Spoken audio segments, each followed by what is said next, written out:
नमस्कार मित्रांनो, माझं नाव रोहन विदाते आहे आणि मी अहिल्यानगर जिल्ह्यातून आहे. तर मी आता सध्या माझं वय 11वीत आहे आणि मी सध्या शेती करत आहे.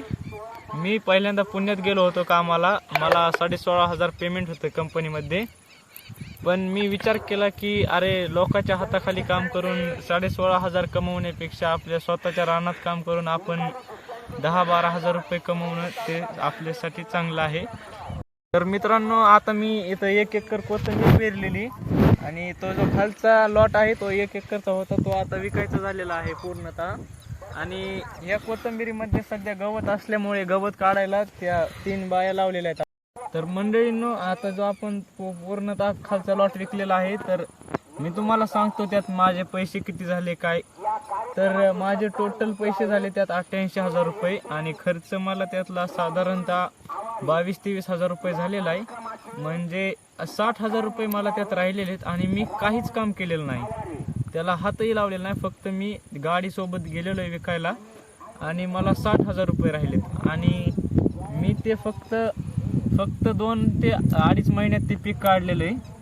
आणि आता तुम्ही हेही पाहू शकता, हेही 8 दिवसात काढायला येईल. तर माझा सांगायचा एकच उद्देश आहे आपल्या शेतकऱ्यांना मुलांना, तुम्ही लोकांच्या हाताखाली जाऊस तर आपल्या शेतात काहीतरी नाविन्य पिकवा.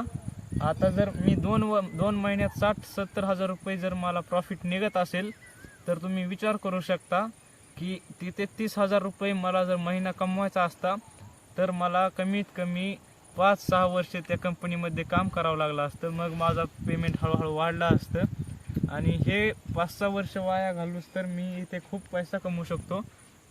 आणि ते 5-6 महिन्यात, वर्षात किंवा मी अजून 1 एकर रानही घेऊ शकतो इथं काम करून. तिथे आपल्याला खर्च असतो, रूमचा खर्च, मेसचा खर्च आणि परत असं नैसर्गिक वातावरणही नसतं, आपल्या शरीरासाठी चांगलं नसतं. तर आता याचे कमीत कमी 50,000 रुपये ह्या लॉटमध्ये राहतात. आणि आपल्याला आता तिकडे 1 एकर आपण कोथिंबीर पेरलेली दुसऱ्या रानामध्ये, ते सध्या काढायला चालू आहे. तिकडे 2-3 बाया आता काढायला आहेत. तर दररोज 10,000 रुपये 9,000 रुपयाचा गल्ला माझा होतो. खर्च अर्च गाडीचं डिझेल, माझी गाडी स्वतःची घरची, त्यामुळे खर्च थोडा कमी होतो. पण कमीत कमी मला महिन्याला, म्हणजे सगळं जर काढला वर्षाचा हिशोब, तर मला 25-30,000 रुपये तर आरामशीर राहतात. त्यामुळे शेतकऱ्यांच्या मुलांना एकच सांगणं आहे, मुलांनो, लोकांच्या हाताखाली काम करण्यापेक्षा स्वतःच्या शेतात कष्ट करा आणि कष्टाची लाज वाटून देऊ नका. धन्यवाद.